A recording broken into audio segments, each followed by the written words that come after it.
Stories Dublin here. You know the drill. Dean, Paul, Liam. Hello. Today we're reviewing episode 4 on Wednesday. Oh yes. Alright, and the episode name is actually called Whoa, What a Night. So it kind of gives it a bit of an intriguing kind of induction. Yes. So I'm going to bang through the episode and going to kind of give a little talk of through after, right? So this episode will start off where Wednesday breaks into a morgue. Yeah. Not something you kind of see every day. Obviously to find a dead body. So she finds the dead body. Her and the thing are in there, they're breaking in. They're obviously trying to find this dead body of one of the victims that was killed with one of these monster attacks. Goes and finds the dead body. But the sheriff and the morgue man, not sure what his name is, I don't think his name is. Yeah. But the morgue man, they walk in and they're talking, etc. Right? But then the morgue man noticed that like one of the doors of the dead bodies was left open. So he goes over to examine it and he pulls the door, pulls the person out. And who was it? Just Wednesday lying there.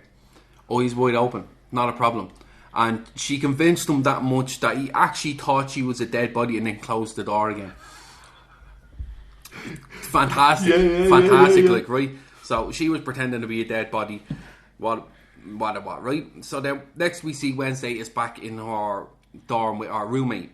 She's talking about this little evidence board she has there of all the victims of all the little problems that's going on with this monster that's going on. It's like an evidence. Sunny in Philadelphia. Yeah, exactly. So they're there talking about the body parts and stuff of what she found. Like she found body parts, right? So next thing they're in class. Wednesday notices Ethan, if I'm correct, that's his name, Ethan. Yeah. That she's sitting beside him. That he has marks on his neck. So she's quite curious as to what's going on here. So what does she do? She takes it upon herself and starts going investigating. Right. So she then goes to a cabin, which is, it looks like it's Ethan's cabin, or it's a cabin anyway she went to. And she went looking for clues, but Ethan found her there. She left the cabin. You mean Xavier? Xavier, that's his name. I thought it was Ethan. No, Enid we're mixing up, but yeah, right. Xavier, yeah. It was Xavier, right? So he ends up catching her.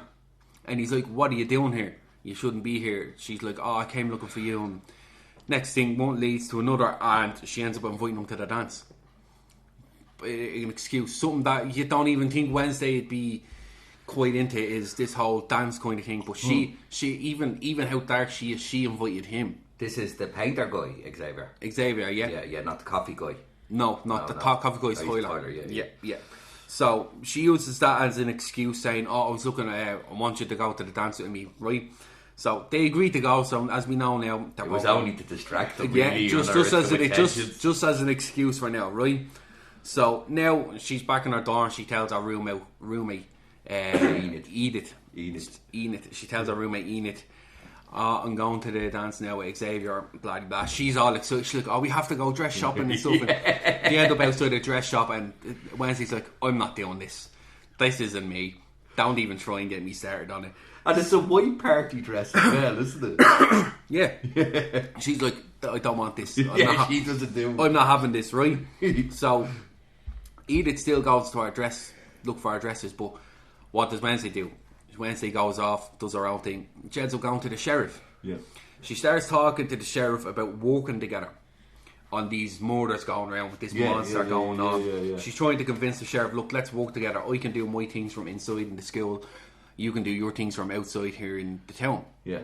So he refuses at first, but then he kind of agrees as to where, like, right, we can work together, but I'll only do it if you can find me some hard evidence to prove that, like, you know what you're doing, okay? So she goes ahead with that. Now we move on down the line a bit as to where she's with Eugene.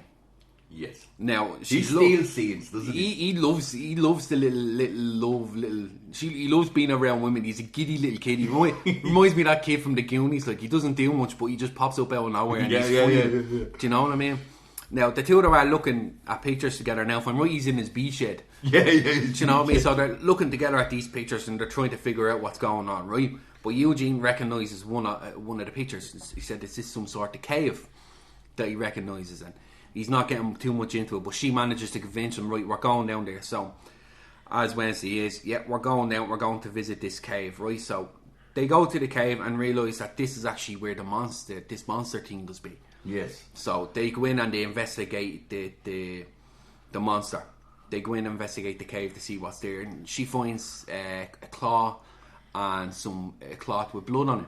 Because we know it changes from a human to a monster. Yes, so that's what she's after taking all this evidence herself now, right? So she confronts Xavier about him being this monster. She's convinced it's him. She's highly convinced it's him. The mark is on his neck. She's highly convinced it's him. But he's not having any of it. Of course, he's denying and argues over the whole dance thing with her then. That he's like, well, obviously you don't want this, the whole dance thing. The whole reason why you've been following me is you think I'm this monster. How do I know you're not this monster that's following me? Like, so one thing leads to another. She's gone. So she goes straight to the sheriff with this evidence she has. She told the sheriff, right, I'll come back with hard evidence. Now she has hard evidence. She has what she needed. She has a claw and the blood sample as well. So they can do DNA on it. Exactly. So she said to him, look, this could be off Xavier. Take a look into Xavier. This could be him. Yeah. So this is the evidence I've given you. So anything else you know, make sure you let me know. So now we're going down the line. Now we're going down to the dance. The night of the dance is what I say. All right. Now, iconic dance. Yeah. It's every TikTok video for a time period. Everyone loves it. And do you know what's brilliant about OK? When I'm watching these little dance kind of video memes, excuse me, the music they had on in the show, okay? Yeah. And people are putting Lady Gaga's cover over. Yeah. That works so much better. Yeah. And it makes it look so much cooler and darker. That's what I'm saying. It's such an iconic dance, like, right? Yeah. So, and she based it off kind of goth kids in the 80s. So she said, yeah. That, and she still... Because he said to her, he says, I don't dance. So she based it on someone that wouldn't be a dancer. So she based it on goth kids. And even she resembled a bit of the Dance Wednesday did years ago with what's her name, Lurch? Yeah, in the all black and white, she still did a little bit of that into it as well, which I thought was pretty cool and pretty ironic. Yeah. But now with this, she's in her dorm and she's not entitled of going. She doesn't want to go, whatever. Right? Knock on the door. Tyler's at the door. She's like, "What are you doing at the door?" Only to realise the Thing had wrote a letter to him to say, "I want you to come to the dance with me." Now Tyler's at this door waiting to go for a dance on Wednesday that she has no clue about. She's like, right, we'll go to the dance. So they end up going to the dance, right? And he's always looking out for her too. He's like, there's a little sense of soul in him. Yeah, he cares. And I love it how when she told her, so how did you pay for this? Oh yeah, $5 discount. Brilliant. Comical, right? Right, so they're how did he get the address out? That's what I'm saying. How did no one not see like a dress just stumbling out of a dress shop? Like, but anyway, right? They're at the dance, and at the dance, it's looking like everyone's trying to get back at each other. You know, you have Xavier going with Bianca because he's pissed that Wednesday doesn't want to go. Wednesday strolls in with Tyler. Edith is pissed because her ex fella or something. He's gone with another woman and all, and she's gone with the mayor's son, I think, if that's right, Edith. She's gone with the son because she went up and asked her. So they're all at the dance together, but it's like everyone's trying to get back at each other by going off with each other. And I'm thinking, right, it's a dance, everyone has tension with each other, something's going to happen at this dance. So you don't know what's going to happen, okay? So with that, all the tensions are rising, and the next thing you know, music comes on. What happens? Wednesday starts dancing.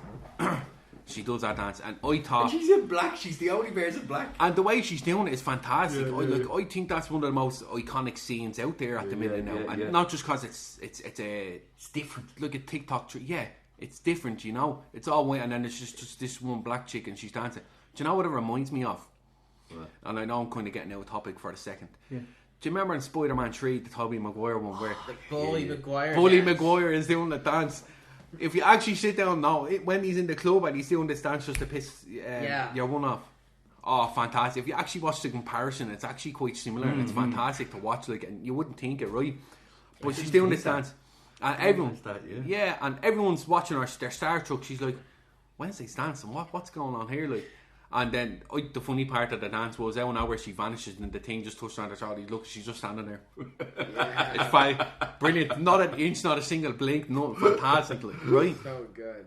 So, next off, we see that Eugene was a bit upset at the start before Wednesday went in because they had a plan to go watch this cave, see what's going to happen. Poor old Eugene doesn't have a date. Doesn't listen. No, he doesn't even listen. He doesn't want to go to the guards. He's all excited. He wants to go. So, regardless, he goes. Wednesday's not happy, but he goes to investigate the cave. Anyway, alright. So, he's spotted in the woods looking at the cave. Okay, now tension's kind of turned a bit, right? So, now Bianca's outside after talking with Xavier. That Xavier is not happy. Xavier wants Bianca to help him forget about Wednesday. Yes, because she has them powers. Yes, so that's the whole ordeal with him. He wants to forget about her, but she doesn't want to do this because they were together before, and they broken up with each other because he was convinced that she was manipulating him. Yes. So she's not doing it. She's not having it. So Wednesday and Bianca are outside talking. Like, oh, what's wrong? We're fighting, but we're actually fighting about you. Blah de blah, right? So it goes back to the whole thing with Eugene. Okay, Eugene notices something runs into the cave. Yeah. You see something go into the cave, and the next thing you know, the cave just blows up. Yeah. So we know that it's these. We don't know exactly what it is. The cave just blows up, and he's baffled. All the evidence is gone. Yeah, so he just starts running. The only thing he can do is he just starts running. Right now, something's running after him as well, though, and with that, Wednesday had seen a vision of Eugene running and falling and something running at him. But it's like similar to Rowan. Yes, exactly, the exact same. Okay. Now with that, just before that, you have the scene in it where the outsiders, the real town guys, they turned the sprinklers on inside the place. Yes, and it was blood just started pouring. Poor Eileen, she's such a good soul. And betrayed. He just used her. And if you listen, Wednesday was a bit peed off because like she wanted Ajax to go with him. She was peed off because they couldn't use proper pig's blood. She was like, they could have at least used proper pig's blood. Like, do you know what this scene reminded me of? Obviously, Carrie. But the other one is Blade. Yeah, do you know where the sprinklers went The off? sprinklers are like swarming blood. And that kills the vampires. Yeah, well, the sword and the silver, but it's that same kind of. Yeah. So with that, everyone runs around in a panic because it's blood. But Wednesday has our vision of Eugene, as I said, and straight away goes running. She goes to find him, but we see Eugene being chased by a creature, and unfortunately, Wednesday finds him, and he's already dead. Yeah, he's mauled anyway. He was definitely mauled, so that's kind of. She worries for him, and this is one of the times she shows she cares about people. The only time she's actually showed emotion so far in the whole season now. But that's how the episode kind of came to a close, you know. Quite frankly, I thought this episode was pretty good. Yes, it was good. Yes, and it was last of Tim Burton's directing. He would stay on as executive producer, but that's probably the last of the 4 episodes he's directed. That's the last. Yeah, I do like it when directors direct full seasons of episodes. Yeah. Those are great. Yeah. So, how did you feel about the episode? Give it your input. I really enjoyed it. Like, I mean, the characters. Like, you're not meant to like Bianca, right? You're not kind of meant to like, but you're starting to feel a bit of sympathy for Bianca. That her powers interfere how she responds to people in the world. So if she asks you, "Do you want a cup of tea?" you'll answer yes, because that's how it works. Do you know what I mean? And I just thought it was great. Like, it referenced a lot of films really well.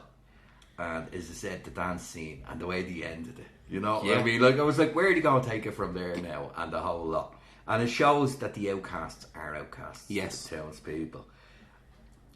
It was a very strong episode, and I hated seeing that happen to poor Eugene. Because he's such a great character. Good for poor Eugene. He's such a jiggly, funny character. Like, you automatically, as you said, he steals the scenes sometimes. Yeah. And he's a funny little kid, and seeing that happen to him, you're kind of Even Wednesday actually first showed emotion there, as you said. Yeah. First time she's actually showed emotion. because he introduced her to Hiver. That's why she didn't want to be a nightshade. Exactly. She's a Hiver. Yes. That's her group. Yes, exactly. And she's loyal to her group, and she feels she disobeyed. She betrayed them by not being there. Yeah, exactly. And William, what did you think? Yeah, it was a good episode. It really was. It's yeah. All the different kind of movies. It kind of especially has the similarities. Where would you give it on a rating? I would say maybe an 8.5. 8.5. So you think it's getting better? Yeah. Yeah. Paul. I think it's going to be like a 9.5 because I think everything is done very well. Yeah. There is a little bit of teen drama going on and stuff like that. But they are teenagers in school. Yes. So I kind of accept it. But yeah, 9.5. I'll have to give it. I'll personally, and I'll be honest, I'll have to give it a 10 out of 10 because I actually kind of did like the small little details, and I thought the dance she done was fantastic. Not just because it's trending. Yeah, like you're expecting her to do like a. You're not expecting her to dance or some stupid. You're not even expecting her to dance because you don't see her in that kind of sense as to where like she doesn't show emotion, she doesn't show feeling, so it's like she's just gonna stand there and look at somebody. Do you know what I mean? But and even with that, and I don't know, I kind of seen all the different similarities, you know, from different movies, and I thought it was pretty cool. Like as we said. I love the way Ting is becoming. You get a sense of Ting's personality, but he doesn't talk. He's a cool little character to have. It's amazing. He's a cool and little character. And Enid and him do have little buzz offs and all. It's brilliant, isn't it? Yeah. But I gave it a 10 out of 10. So I think we'll wrap up on this episode. Yeah, 100%. That's episode Wednesday 4. Now don't forget to give us a like. Don't forget to give us a follow, a share. Don't forget to hit the notification bell either. Subscribe plenty if more, you haven't already. Yeah, plenty more content coming out. And to introduce us or want us to do one around, drop us a message. Leave it in the comments. But yeah, we'll wrap it at that anyway. So thanks again for watching. Cheers to Sludge you. it.